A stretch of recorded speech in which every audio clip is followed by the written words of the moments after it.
Alright mga ka-tracker, ipakita ko lang sa inyo itong brand new unit namin dito na ayan, tapos nang gawin. So ito po ay Isuzu CYZ 10-wheeler dump truck. Ayan po yung itsura niya.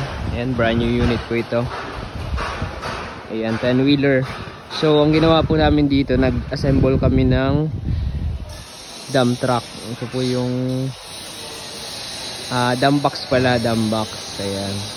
So ito, dumating to na dump box ay panel by panel. So binuo namin at ito na yung itsura niya. Ayan. Made in China po ito.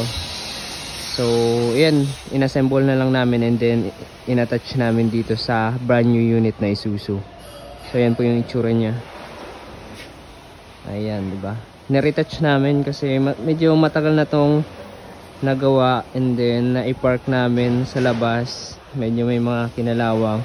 And ayan, niretouch namin para okay na yung unit. Ma-i-deliver na namin. Ayan po yung itsura niya. Ayan. Solid, di ba? Brand new unit.